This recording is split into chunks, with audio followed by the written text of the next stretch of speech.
आज का हमारा टॉपिक है relation between surface tension and surface energy. Surface tension और सरफेस एनर्जी के बीच में हमको रिलेशन फाइंड आउट करना है। ओके, सरफेस टेंशन, इसके लिए हमने एक अलग से फॉर्मूला देखा था, ठीक है। तो वो जो सरफेस टेंशन के लिए जो फॉर्मूला था वो था surface tension is equal to force per unit length. Surface tension के लिए जो फॉर्मूला था वो था force per unit length. Okay, और उसके बाद हमने जो सरफेस एनर्जी के लिए देखा, तो सरफेस एनर्जी के लिए कोई फॉर्मूला तो नहीं निकाला था हमने, है ना, लेकिन सरफेस एनर्जी के कंसेप्ट हमने देख लिए। सरफेस एनर्जी के हमने कंसेप्ट हमने देख लिए। ओके, लेकिन एनर्जी मतलब क्या, जो भी वर्क वहां पे होगा, है ना। एनर्जी मतलब क्या था, जो भी वर्क वहां पे होगा, है ना, जो भी वर्क डन वहां पे होगा उसके बारे में हमने देखा था। और वर्क डन का फॉर्मूला क्या होता है, फोर्स इनटू डिस्प्लेसमेंट। और डिस्प्लेसमेंट क्या होगा वो अपने को देखना पड़ेगा। डिस्प्लेसमेंट को तुम dx से भी शो कर सकते हो या फिर s से भी शो कर सकते हो। आयरन में ये एनर्जी के लिए था। चलो देखते हैं किस तरीके से रिलेशन फाइंड आउट करना है, ठीक है। तो यहाँ पे तुमको कंसीडर करना पड़ेगा एक रेक्टेंगुलर फ्रेम, ठीक है। अब एक रेक्टेंगुलर फ्रेम बना लेते भाई हम, ठीक है। तो ये हमने एक रेक्टेंगुलर फ्रेम बना ली।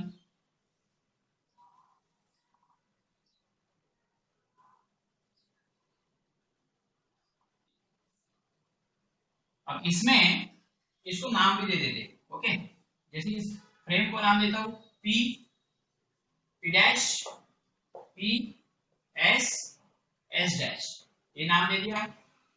साथ ही साथ इस रेक्टेंगुलर फ्रेम, यहाँ पे लिख लेता हूं मैं, रेक्टेंगुलर फ्रेम लेना है, रेक्टेंगुलर फ्रेम लेना है।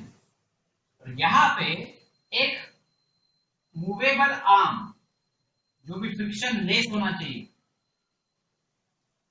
एक मूवेबल आर्म तुमने यहाँ पे अटैच कर दिया, ठीक है। थोड़ा सा हल्का सा टेढ़ा लेता हूं, ठीक है।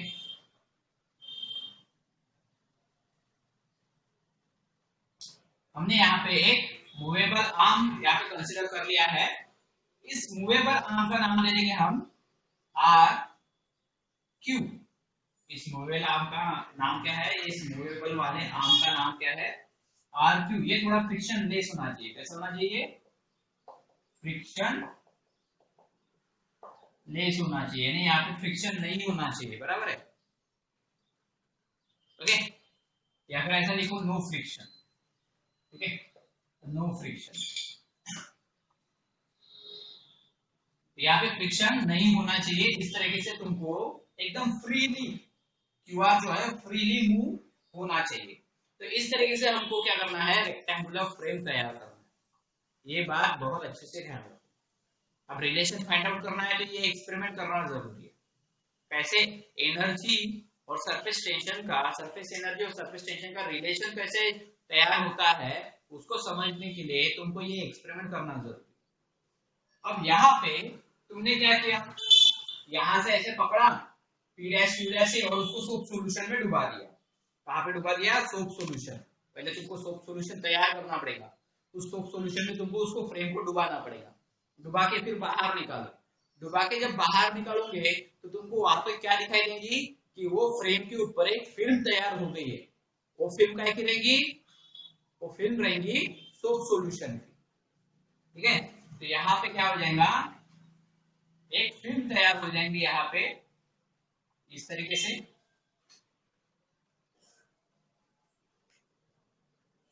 इस तरीके से यहाँ पे एक फिल्म तैयार हो जाएगी सोप सॉल्यूशन की, ओके।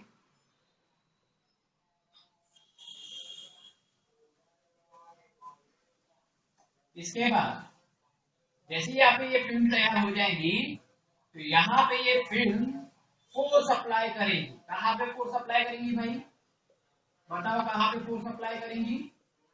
ये जितने भी इसके आर्म्स है, जितने भी आर्म्स है वो वो सभी आर्म्स के ऊपर क्या करेंगी, फोर्स अप्लाई करेंगी। ये देखो, ये क्या है, ये सोप फिल्म है। ये क्या है, सोप फिल्म है। यहाँ पे लिख के देता हूं मैं, सोप फिल्म। ये सोप फिल्म है। ओके, अब यहाँ पे ये सोप फिल्म क्या करेंगी, जितने भी आर्म्स तुमको दिखाई दे रहे हैं, हर एक आर्म्स के ऊपर क्या करेंगे, ये फोर्स अप्लाई करेंगी। हर एक आर्म्स के ऊपर क्या करेंगी, फोर्स अप्लाई करेंगे। और ये फोर्स इनवर्ट साइड में रहेगा। ये फोर्स कहां पे रहेगा, इनवर्ट साइड में रहेगा। ये हर एक साइड में क्या करती है, फोर्स अप्लाई करती है। ठीक है, तो इधर फोर्स अप्लाई करेंगी, ये इधर फोर्स अप्लाई करेंगी, ये इधर फोर्स अप्लाई करेंगी। यानी ये फोर्स अप्लाई करने का काम कर रही है, और ये इधर फोर्स अप्लाई करेंगी। ठीक है, अब मुझे बताओ, फोर्स सभी तरफ अप्लाई कर रही है। ईच आर्म, सभी आर्म के ऊपर क्या कर रहा है, ये surface film internal force apply कर रही है। बराबर है, सभी आर्म्स के ऊपर क्या कर रही है, ये इंटरनल फोर्स अप्लाई कर रही है। लेकिन ये सभी के सभी आर्म्स मूवेबल है क्या, नहीं। उसमें से सिर्फ एक ही आर्म जो है वो मूवेबल है। कौन सा, क्यू आर। ये क्यू आर या फिर आर क्यू बोल सकते हो। ये जो आर्म्स है ये ही सिर्फ मूवेबल है। तो ये क्या हो जाएगा, इंटरनल फोर्स लगने के वजह से ये मूव हो जाएगा। इंटरनल फोर्स लगने की वजह से ये मूव हो जाएगा। तो ये मूव हो गया आगे में, इसको यहाँ पे मैं आगे में ड्रॉ करूंगा। ये हो गया Q और ये हो गया R। ओके, ये आगे में मूव हो गया है। ओके, आगे में मूव हो गया है क्योंकि यहाँ पे इसके ऊपर इंटरनल फोर्स अप्लाई हुआ था। अब ये क्या हो गया, जो QR था, ठीक है, उसको नाम दे दे Q डैश R डैश, क्योंकि ये प्रीवियस वाला था। आर्म क्या हो गया, आगे आ गया। ठीक है, तो ये जो फिल्म यहाँ पे नहीं रहेंगे क्योंकि इसने क्या कर लिया, इसको आगे खींच लिया है। ठीक है, पहले ये यहाँ पे था, यहाँ पे मैं डैश डैश डैश डैश करके शो कर लेता हूँ, यहाँ पे था और ये अभी आगे मूव हो चुका है। ओके, तो जो सराउंडिंग टेम्परेचर रहेगा, सराउंडिंग एटमॉस्फेयर रहेगा, सराउंडिंग टेम्परेचर की वजह से एक इसके अगेंस्ट में फोर्स लगेगा, F के अगेंस्ट में और एक फोर्स लगेगा, that is equal and opposite force, F dash. क्या कहेंगे, equal and opposite force surrounding atmosphere के वजह से, सराउंडिंग टेम्परेचर के वजह से एक फोर्स उसके अगेंस्ट में भी लगेगा। यहाँ पे ये सोप फिल्म के वजह से फोर्स लग रहा है, इंटरनल फोर्स, और एक एटमॉस्फेयर के वजह से और सराउंडिंग टेम्परेचर के वजह से, एटमॉस्फेयर के वजह से और सराउंडिंग टेम्परेचर के वजह से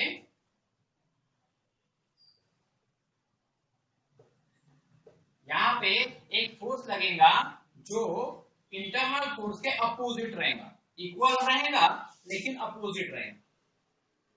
ओके, तो यहाँ पे इंटरनल फोर्स के वजह से कितना डिस्प्लेसमेंट हुआ, इंटरनल फोर्स के वजह से कितना डिस्प्लेसमेंट हुआ, डिस्प्लेसमेंट हुआ इसका x।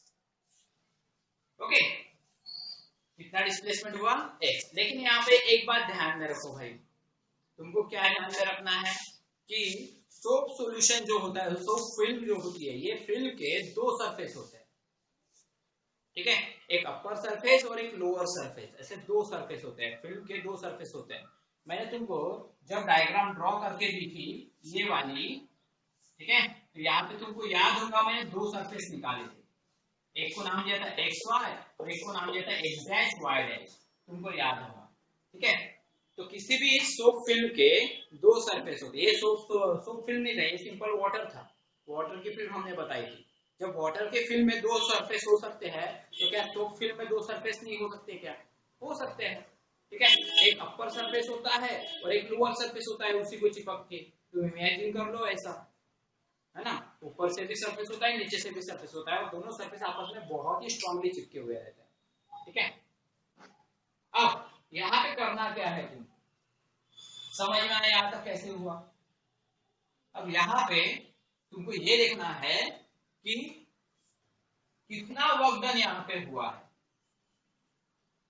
ठीक है, वर्क डन जानने से पहले तुमको पता करना पड़ेगा कि सोप सॉल्यूशन के टू सरफेस होते हैं। There is two surface of soap film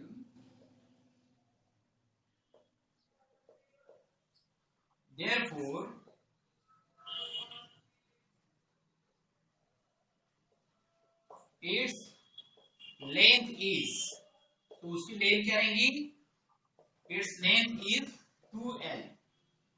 मान लो यहां से यहां तक ये जो आर्म है, ये आर्म की लेंथ l थी, आर्म की लेंथ कितनी थी l, तो हम कितना लेंगे 2l। क्यों, क्योंकि वहां पे दो सरफेस होते हैं, ठीक है, दो सरफेस होने की वजह से l प्लस l 2l बराबर है, तो यहाँ पे 2l इतनी लेंथ लेना पड़ेगा, ये बात ध्यान में रखना, ठीक है। ये जस्ट बता रहा हूं मैं, ये इसके पहले मैंने ऐसी डायग्राम ली थी, लेकिन यहाँ पे ऐसी डायग्राम लागू नहीं होती, लेकिन ऊपर वाला सरफेस नीचे वाला सरफेस दोनों सरफेस मिला के क्या होती है, डबल लेंथ हम लेते हैं। यहाँ पे लेंथ कितना लेते हैं, डबल लेंथ लेते हैं, ये बात तुमको ध्यान में रखना। अब इसके बाद मुझे ये बताओ कि यहाँ पे डिस्प्लेसमेंट कितना हुआ है भाई, ठीक है, और फोर्स का कितना फॉर्मूला रहेगा, यहाँ पे कितना फोर्स लगा, फोर्स का फॉर्मूला रहेगा अकॉर्डिंग टू सरफेस टेंशन, ठीक है, according to surface tension, surface tension के अनुसार क्या हो जाएगा, सरफेस टेंशन का formula that is force per unit length, बराबर है, फोर्स पर यूनिट लेंथ, यहाँ पे लेंथ कितना लेना पड़ेगा 2, इसलिए फोर्स का फॉर्मूला क्या हो जाएगा, फोर्स इज इक्वल टू जो इंटरनल फोर्स लगा है वो फोर्स कितना हो जाएगा, force equal to tension into 2l, tension into 2l, इसे इक्वेशन नंबर 1 दे देते, इसे इक्वेशन नंबर 1 दे देते हम, बराबर है। आगे चल के काम है, जैसे कि मैंने बताया था कि ये जो उसके अपोजिट में भी एक फोर्स लग रहा है भाई, ठीक है, तो दोनों का मैग्नीट्यूड क्या हो जाएगा, दोनों का मैग्नीट्यूड इक्वल हो जाएगा, दोनों का मैग्नीट्यूड क्या हो जाएगा, इक्वल, ठीक है, इक्वल एंड अपोजिट फोर्स है ना,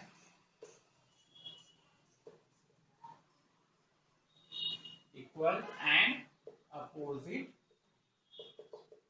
force but in magnitude, but in magnitude, ठीक है। मैंने माइनस साइन क्यों नहीं दिया यहाँ पे, दोनों फोर्स अपोजिट है, क्योंकि इसको मैग्नीट्यूड में लिखा है ना, मैग्नीट्यूड में लिखने के कारण क्या होता है, यहाँ पे दोनों जो होते हैं फोर्स वो पॉजिटिव दिखाया करते हैं मैग्नीट्यूड के अंदर, तो क्या हो जाएगा F is equal to F dash is equal to T into 2l, बराबर है।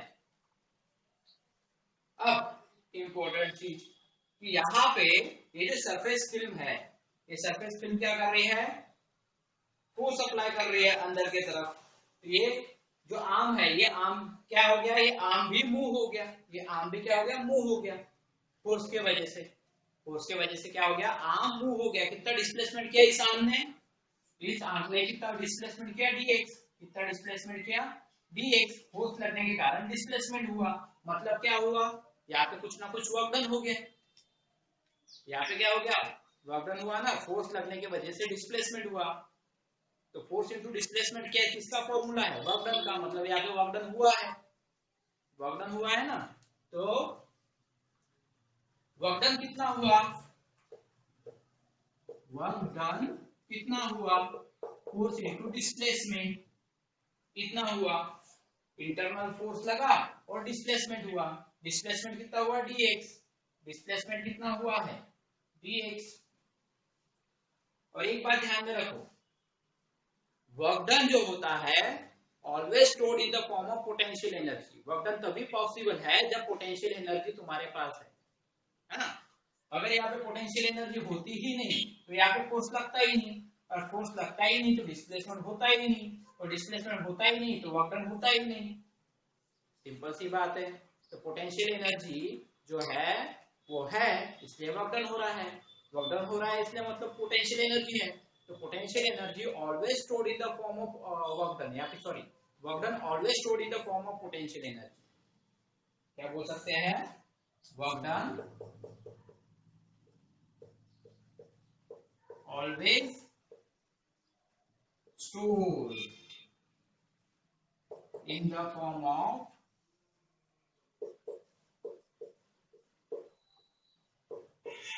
potential energy, ठीक है, work done always stored in the form of potential energy, ठीक है।